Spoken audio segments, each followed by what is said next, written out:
Hello, everyone. Welcome to KUDO Pro Interview Initiative. My name is Otto. I'm interpreter liaison at KUDO, and my job here is to strengthen our bonds with the interpreting community by sharing knowledge. And for that end, we have today a very special guest. You're going to meet her in a minute because she will introduce herself. And before we get there, I would just like to know that this is something that we offer to the interpreting community, interviews with our KUDO Pro interpreters. So if you're not a KUDO Pro interpreter, find below this video somewhere in the description the link to review the requirements, apply, and just take the plunge into the KUDO world. All right, so without further ado, I would like to turn it over to Priti Bhatia, our special guest today. Priti, please introduce yourself to our viewers. Thank you, Otto. But before I do that, I'd like to thank KUDO for inviting me here today and asking me to give this little talk and explain a couple of different aspects relating to India and the interpretation scenario in India. My name, as Otto correctly told you, is Priti Bhatia. I am the daughter of a diplomat, and I was very lucky that we were posted abroad I did a lot of schooling in Europe, including other Western countries like the United States. So I picked up a lot of French because I got thrown into French medium schools. I had no option but to learn the language. And at some point decided to come back to my own country, complete my education here, which meant finishing school and studying university.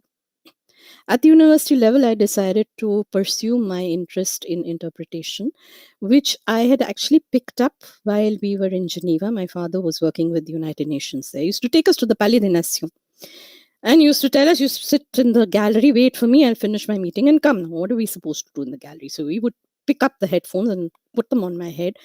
And I would get absolutely fascinated. Believe me, I still am. It doesn't stop me. And I would tell myself that at some point, I am going to do this. It was a dream I had, but I was lucky and it actually turned into a reality. I trained at Jawaharlal Nehru University in New Delhi. And then I did my master's where I started my training. I did my MPhil in French. And I was lucky enough to get a scholarship to go off to ISIT, the Paris School of Interpretation. I did a stint there and came back. I was just too lonely and wanted to get back home. Came back home, finished my MPhil, and then got married and left Delhi. But before that, I had already started working as an interpreter. I was very lucky because in those days, my teachers, those who were teaching us interpretation, used to take us along with them for their assignments and used to earlier, first of all, they used to put us into a booth and a blank booth and say, sit there and listen. Then gradually it was come into the booth with me and interpret. Believe me, we were petrified because working with such great interpreters, we were really scared. But that was the way we learned. And at least in those days, that's the way we learn today. Things are very different. Yes. That is where my passion for interpretation started, and that is how it grew. And gradually, I started taking on more assignments. At some point, I found myself interpreting for one of the former presidents of India, President Zail Singh, which was fun. It was good fun. And at that conference, I met a lot of foreign dignitaries who had come from different African countries, French-speaking African countries. I learned a lot. And I must admit that it has been a wonderful experience. And of course, after I moved to Bombay, I had to stop it for a long time because conference interpretation doesn't happen here at all. It only happens in Delhi and in Hyderabad. I got the occasional assignment, I went, and I started working in other sectors of the interpretation market in India, but not conference interpretation. Gradually, I got the chance to do my PhD. It was very recently that I completed it, a couple of years back. And that also focused on the interpretation scenario in India at the beginning of the 21st century. I think for the time being, that's all I'm going to say until you ask me whatever questions you want on that. And in terms of challenges, because you mentioned your PhD and it got me curious, right? And I think that our viewers too, because in terms of the situation of the conference interpreting in India and the language diversity, right? We all know that India is a cornucopia of languages. So, what could you maybe just give us an overview of the topics you touched upon in your PhD?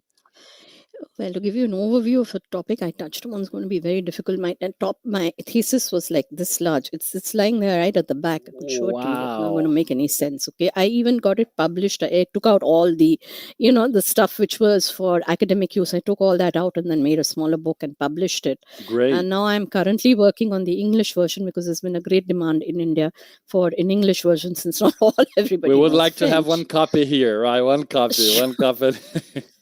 Definitely the English version. I think Yeah, the French yeah, one has so yeah, many sure. mistakes in it. The English version I've decided to update and make it slightly better than the French one.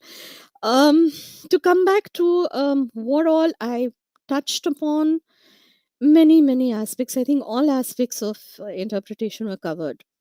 Meaning the market of interpretation, where I realized that the market for interpretation in India does not only mean conference interpretation. The majority of the market is basically meant for liaison interpreters. Conference interpreter was hardly 33% of the market. The rest of it, which is a huge chunk, was liaison interpretation. Now, to come back to conference interpretation, till the pandemic, there was no problem. Basically, we needed English and foreign languages. Hindi was not really in the picture, nor were any other Indian languages. Just about a year or two before the pandemic, about 1 year before the pandemic actually started, Hindi started becoming a little more important because of the current government policies on promoting Indian languages. It's a very good thing. I also realized that if I wanted to carry on working, I needed to, start interpreting into Hindi, which till then I had not done. But eventually I did that. And while doing that, I, started working on my Hindi. And also I started, in my thesis, I have also done a study of Hindi per se, because Hindi, like any other language, even if you look at English, it's a global language, but it's influenced by all the local languages in the world. Similarly, with Hindi, I found that I identified 4 different types of Hindi in only 2 regions, which is Maharashtra and Delhi, the 2 states. I mean, we have 22 states, or maybe more, right? I think we have 26, 27 states. But I also realized that in other states, which I had not studied, because I couldn't possibly do the entire thing, there also the words may be similar, but the meaning was different.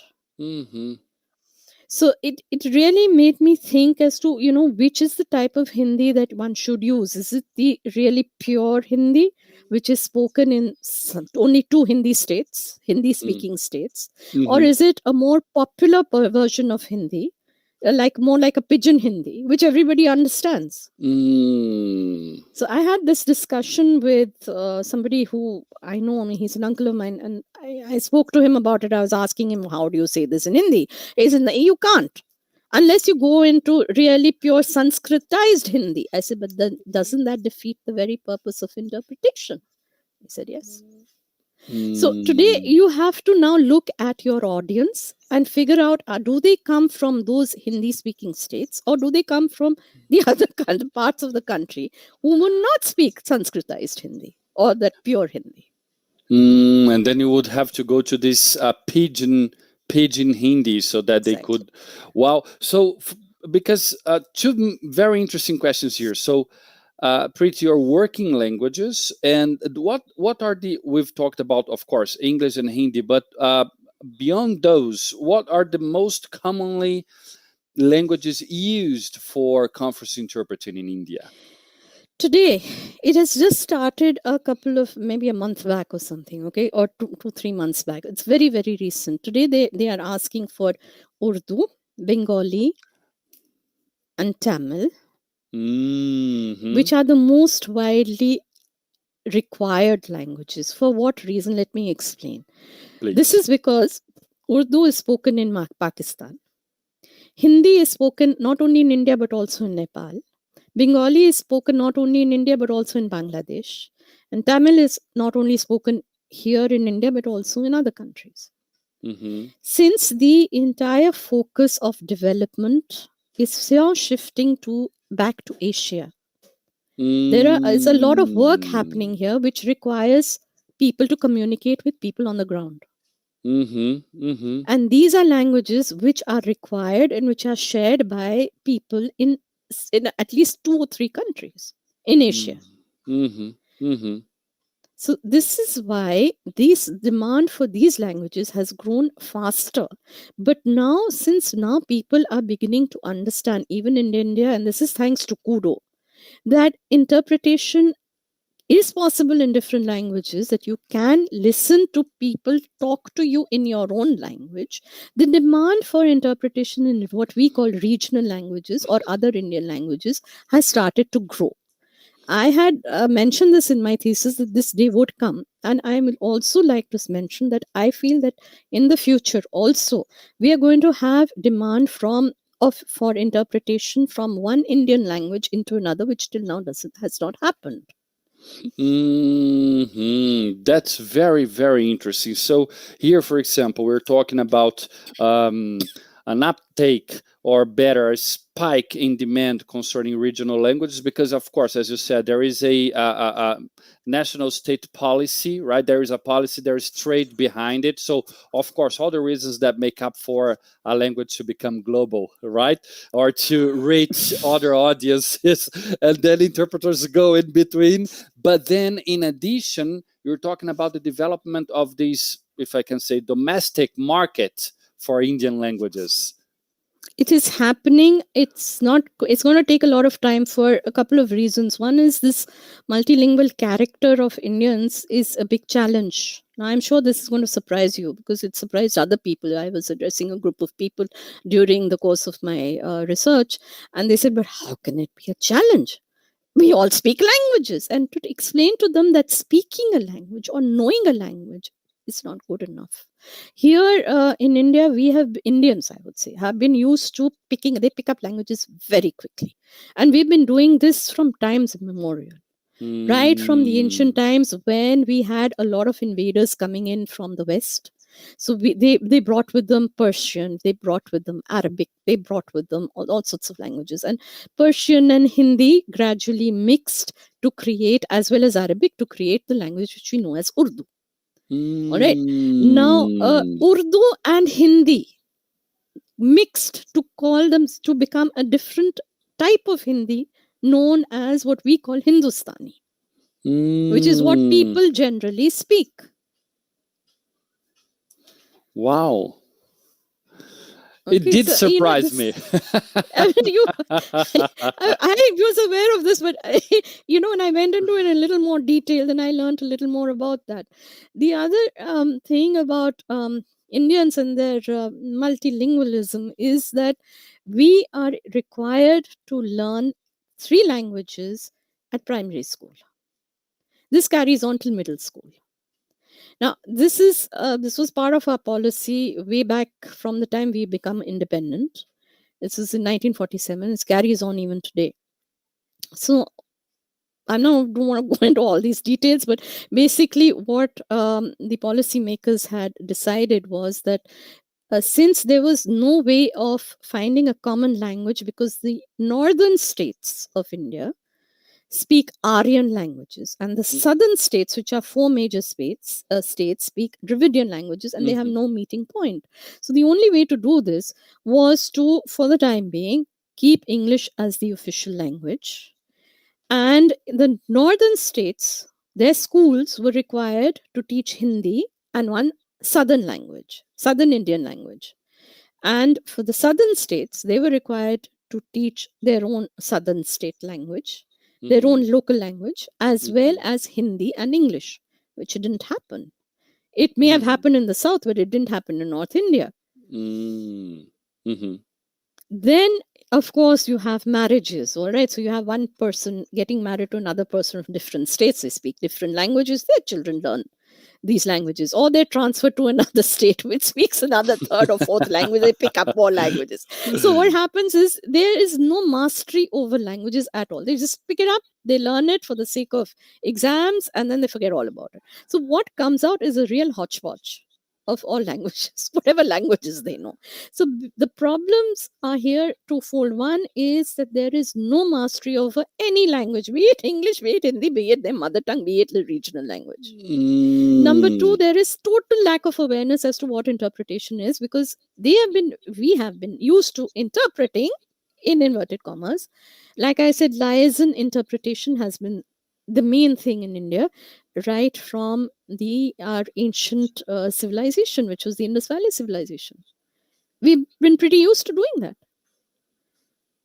So that carries on, and people are pretty comfortable saying, this is fine, no problem. They have a very unprofessional attitude where conference interpretation is concerned. So these two factors combine to ensure that it's going to be difficult to find professionally trained interpreters in these languages for the time being. It might happen at a later date. I hope it does. Wow, that's great. So we were able to capture in a few minutes a synthesis, right, of the whole situation, which is, well, it's a polyglot, a multilingual country, but then this idea of multilingualism comes hand in hand with this.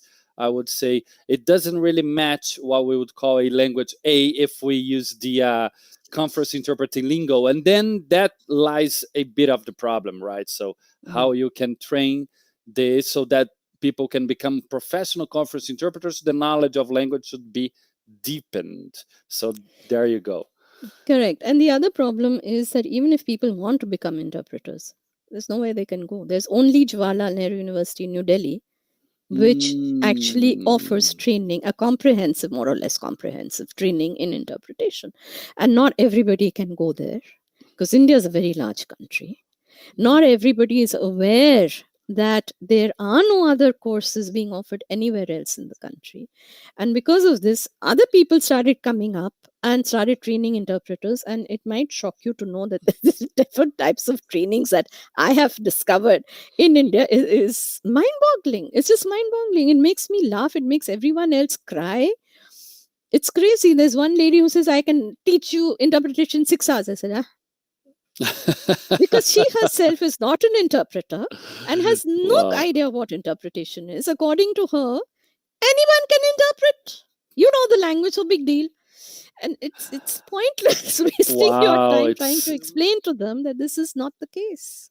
Wow. Okay, so to wrap up, before we wrap up, and we thank our viewers for bearing with us, what's the message you would like to leave to the interpreting community, Priti? What I would like to tell you is that if any of you would be interested in coming and helping out to create awareness here, we would be really grateful. I know AIC has been in touch with me, and we have I think they have some plans of, trying to do some, have some programs here and explain what interpretation actually is. But would definitely, I am looking for more people, more interpreters who would like to have webinars and explain what interpretation is. I could reach out to a lot of so-called interpreters and get them to join up or whatever. But definitely first thing is to create awareness. Whatever I feel help we can get from all of you abroad would definitely help us. And I would like you to think about that a little bit, and in whatever form. I'm looking basically at webinars and stuff, but whatever form is possible. I really feel that is the first step towards improving the situation in this country. The rest will come on its own.